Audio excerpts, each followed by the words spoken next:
السلام علیکم سر، میں آپ کو بہت وارم ویلکم کرتی ہوں اپنے یوٹیوب چینل پر، اور ساتھ ہی ساتھ بہت شکریہ کہ آپ نے اسپیشلی میرے لیے وقت نکالا۔ سر، میرا پہلا سوال ہے آپ سے کہ آپ ملک سے اس وقت باہر ہیں اور آپ کی سیاست پر گہری نظر ہے، کیا آپ کو لگتا ہے ملک کے ساتھ جو کچھ ہو رہا ہے وہ جسٹیفائیبل ہے؟ جی وعلیکم السلام، آپ کا بہت شکریہ، آپ نے یاد کیا۔ دیکھیے، ملک کے ساتھ جو ہو رہا ہے ٹھیک ہو رہا ہے، یہ تو ایک بڑا براڈ سا آپ نے کوشچن کیا ہے۔ میں اس کا مطلب جو سمجھ سکتا ہوں وہ یہ ہے کہ وہ لوگ جن کے پاس کنٹرول ہے، وہ لوگ جو اس وقت ملک چلا رہے ہیں، ان میں سویلین ہوں یا ان میں عام فوج کے لوگ ہوں یا عدلیہ کے لوگ ہوں، ریاست کو چلانے کے ذمہ دار سرکاری ملازم ہوں، یہ لوگ ہیں جو چلاتے ہیں۔ تو آپ کا سوال جو میں سمجھ پایا ہوں وہ یہ ہے کہ کیا یہ ٹھیک چلا رہے ہیں، یہ غلط چلا رہے ہیں؟ تو میرا خیال ہے کہ آپ کے سوال کے اندر ہی اس کا جواب موجود ہے۔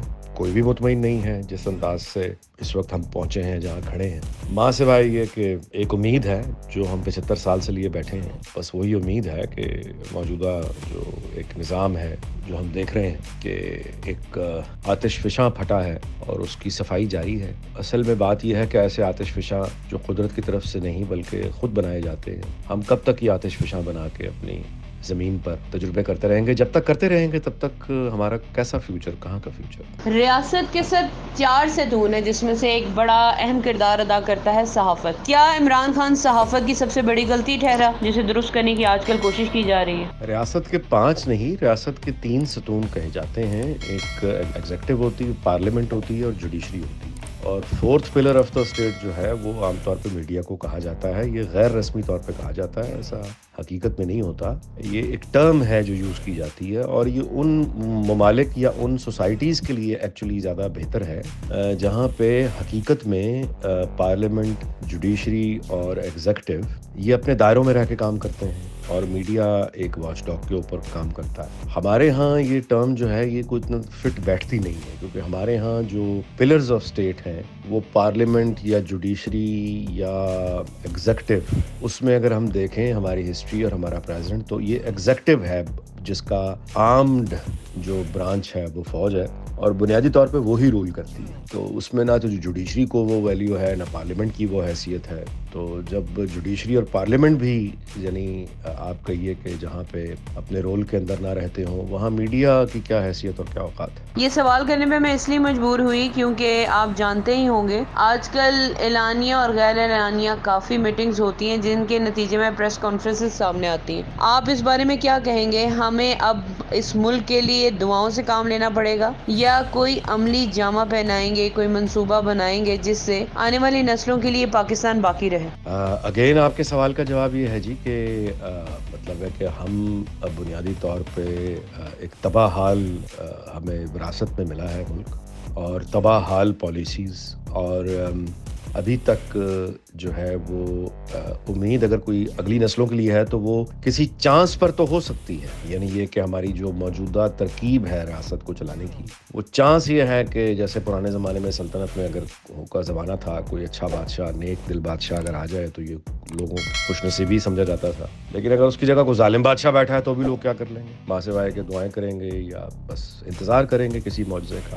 ہمارے ہاں وہ جو بادشاہ والا مقام ہے وہ آپ کے علم میں ہے کہ وہ ایک ہی آفس ہے جو بادشاہ کا حیثیت اور بادشاہ کی طاقت رکھتا ہے، اور اس آفس میں آنے والا آدمی جو ہے وہ نہ تو براہ راست الیکٹ ہوتا ہے، نہ ہی عوام کو جواب دہ ہوتا ہے۔ تو اس وقت موجود جو آپ کہیے اس وقت ہمیں نظر آتی ہے قیادت جی ایچ کیو میں، وہ دعاؤں کے نتیجے میں ہی لگتا ہے کہ کوئی آسمانوں نے سن لیا ہے۔ اس طرح کے چانسز پر ہی ہم چلے ہیں، چانسز پر ہی چل رہے ہیں، نظام بہرحال کوئی نہیں ہے۔ آج کل دوبارہ مشاہدہ کرنے کا موقع ملا سر ایک کتاب کا، خاکی سائے۔ خاکی سائے کے اندر ایک پیرا تھا جسے پڑھ کر ایسا لگا کہ ہم آج تک آگے بڑھ ہی نہیں پائے۔ اس کے اندر ایک لائن مینشن ہے کہ بانی پاکستان قائد اعظم محمد علی جناح کو موقع نہیں ملا، اور اس کے بعد جس نے بھی قائد اعظم کی کمی کو پورا کرنے کی کوشش کی، اس کوشش کو پورا کرنے نہیں دیا گیا۔ خود سول حکومت نے اپنے آپ کو مارشل لاء کی تھالی میں پیش کر دیا۔ آپ کیا کہیں گے یہ مارشل لاء اور اور سیاست کب تک ہمارے مستقبل کے ساتھ کھیلتی رہے گی؟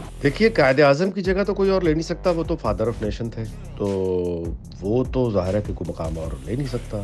اس طرح کا مقام تو پھر آپ کہیے کہ شیخ مجیب کو ملا ہے بنگلہ دیش میں، جس نے آزادی لے کے دی ہے، تو وہ تو مقام کوئی اور لے نہیں سکتا۔ باقی جو آپ نے کہا مارشل لا اور جمہوریت کا معاملہ، یہ تو لڑائی ہمارے ہاں تب تک چلے گی جب تک ایک فریق کو یعنی شکست نہیں ہو جاتی ہے۔ وہ ابھی تک سول قوتیں اور پارلیمنٹ اور سیاستدان ہیں جو شکست کھائے چلے جا رہے ہیں، تو جب تک یہ شکست کھائے چلے جائیں گے ایسا ہی چلے گا۔ پھر جس دن کبھی اگر ایسا ہوا کہ لوگ نکل کے اور پارلیمنٹ نکل کے اپنے آپ کو اسرٹ کر کے یعنی گراؤنڈ پر اپنی پاور کو منوانے میں کامیاب ہو گئی، تو پھر ان کے پاس اتھارٹی چلی جائے گی۔ طاقت کے کھیل میں یہی ہوتا ہے، یہ کوئی کسی کو گفٹ نہیں کرتا، یہ آگے بڑھ کے اٹھانا پڑتا ہے۔ لیکن ہمارا جو آپ کہیے کہ موجودہ پارلیمنٹ اور موجودہ لیڈرشپ جو ہے، کسی میں بھی یعنی وہ چیز مجھے نظر نہیں آتی ہے کہ آپ فوری طور پر طاقت جو ہے وہ اس کا حق پارلیمنٹ کی طرف کر دیں۔ مجھے نہیں لگتا کہ ابھی ایسا کوئی سنجیدہ کوشش بھی شروع ہوئی ہے۔ سر ہماری عدلیہ ایسی کیوں ہے؟ یہاں پر انصاف کے دو پہرے کیوں ہیں؟ یا ہمارا دیکھنے کا نظریہ غلط ہے؟ دیکھیے عدلیہ اس طرح کی جو ہے وہ اس طرح کی اس لیے ہے کہ قوم اسے برداشت کر رہی ہے، لوگ اسے برداشت کر رہے ہیں،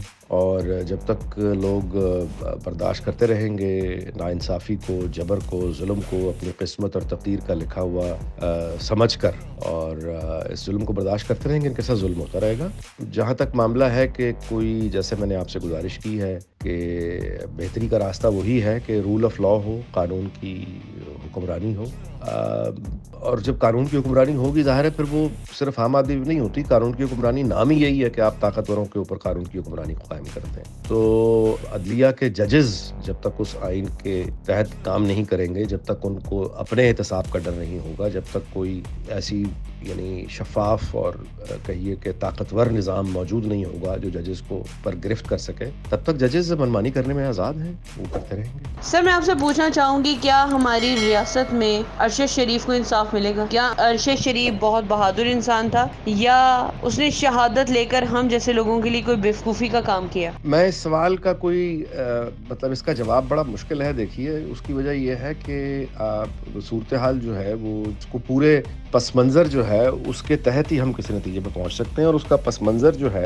وہ کچھ پبلک نالج میں ہے، یعنی آپ اور میں اس کو جانتے ہیں، لیکن اس کا زیادہ تر حصہ جو ہے وہ آج بھی ڈارک ہے۔ ہمیں حقائق کا پوری طرح سے علم نہیں ہے، ہم نہیں جانتے کہ کن حالات میں ارشد شریف جو ہے وہ کس کے کہنے پر، کس کی ضمانت پر، اور کیوں یہ مطلب ملک سے باہر گیا، اور پھر کیسے وہ اتفاق سے جو ہے وہ، کیا یہ اتفاق تھا یا نہیں تھا، کیا وہ کسی پلاننگ کے تحت کسی ٹریپ میں آیا، یا یہ کہ مطلب اس ساری پوری اگر آپ اس کو دیکھیں اس پورے واقعے کو، تو اس پہ کوئی بھی حتمی رائے دینا، جذباتی رائے تو دی جا سکتی ہے لیکن کوئی سنجیدہ رائے نہیں دی جا سکتی جب تک اس کی پراپر انویسٹیگیشنز نہ ہوں، اور وہ انویسٹیگیشنز فرینکلی نہیں ہوئی ابھی تک۔ مطلب وہ کوئی ایسی قابل اعتبار، کوئی ٹھوس، کوئی ورژن ایسا نہیں آیا ایونٹس کا جس کو بنیاد بنا کر ہم کسی نتیجے پر پہنچ سکیں۔ ملک کے جو حالات ہیں سر، جن کی ڈیول سٹیزن شپ ہے وہ تو کسی بھی مشکل کا سامنا نہیں کر رہے، لیکن عام پاکستانی شہری بری طریقے سے پس گیا، مہنگائی کی چکی میں، ناانصافی کی چکی میں، اور سیاست کی چکی میں۔ آپ کو لگتا ہے کہ یہاں پر عام لوگوں کا کوئی مستقبل ہے، اور خدا نہ خواستہ یہ ریاست ڈیفالٹ تو نہیں ہو رہی؟ نہیں جی، ڈیفالٹ کا تو ابھی کچھ آس نہیں، مجھے لگتا ہے ڈیفالٹ تو مطلب نہیں ہو رہے انشاءاللہ۔ اور آگے رہی بات عام آدمی کی، تو اس میں آپ سے گزارش کروں کہ عام آدمی کا بھلا ہمیشہ اپنے ہمسایوں سے اچھے تعلقات پر ہوتا ہے، اور ہمارا جو آپ کہیے اب تک چونکہ ہم نے توجہ نہیں دی اور چھلانگے مار مار کے ہم امریکہ، یورپی یونین کی طرف دیکھتے رہے، which was not a crime, and ساری دنیا سے ہمیں اچھے تعلقات ہی رکھنے ہیں، جاپان سے لے کے وینزویلا تک، لیکن ہمسایوں کی طرف ظاہر ہے کہ زیادہ توجہ ہمیں کرنی چاہیے تھی، جو ہم انفارچونیٹلی نہیں کر پائے، ہم افغانستان میں ہی پھنسے رہے۔ تو اب جو ہے وہ یوں کہیے کہ ہماری گڈ لک ہے کہ ایک طرف ہمارے انڈیا ہے، دوسری طرف چائنا ہے، جو دنیا کے بڑے اس وقت اکنامک مائٹ ہیں، بڑے انجن ہیں، اور اب یہ جو ہم نے نیبرز کو انگیج کرنے کی پالیسی، مثال کے طور پہ ایران کے ساتھ بارٹر سسٹم شروع کیا ہے، جب تک امریکی پابندیاں ہیں ظاہر ہے ویسے فارمل ٹریڈ مشکل ہے، لیکن بارٹر جب اوپن کر دیا تو اس کے ساتھ امید کرنی چاہیے کہ راستے کھلیں گے۔ اچھا، بھارت کے ساتھ آج نہیں تو کل، کل نہیں تو پرسوں یہ ہمارے جو ٹریڈ کے ریلیشنز ہیں یہ ایک نارملسی کی طرف جائیں گے، تو عام آدمی کی خوشحالی اور اس کی ترقی کے جتنے بھی راستے ہیں وہ وہیں سے نکلتے ہیں۔ اچھا، دوسرا یہ کبھی غور کیجیے گا کہ یہ جیسے آپ کا ایک یوٹیوب چینل ہے اور ہم مطلب اس پہ گفتگو کر رہے ہیں. یہ جو اپرچونٹی ہے ظاہر ہے یہ پہلے لوگوں کو میسر نہیں تھی, ٹیکنالوجی موجود نہیں تھی. اب جو ایپس ہیں اور آئی ٹی اور آرٹیفیشیل انٹیلیجنس میں یہ لوگوں کے روزگار کا ایک بڑا آپ کا یہ معاون بھی ہوگی, مددگار آلریڈی ہے. تو جب ہمارے انڈیا کے ساتھ اور چین کے ساتھ جب ہمارے یعنی گراؤنڈ پہ بھی ہمارے راستے آسان ہو جائیں گے چیزوں کا بھیجنا, تو یہی آرٹیفیشیل انٹیلیجنس, یہی فیس بک, یہی سوشل میڈیا ایپس جہاں باقاعدہ کاروباری گروپس کے لیے کارآمد ہوں گے, وہاں پہ عام شہریوں کے لیے بھی کارآمد ہوں گے. سر پی ٹی آئی تو ختم ہو گئی, پی ٹی آئی کے بعد ایک حقیقی پی ٹی آئی بھی سامنے آ رہی ہے, اور اس کے علاوہ جہانگیر ترین بھی کافی ایکٹیو ہیں.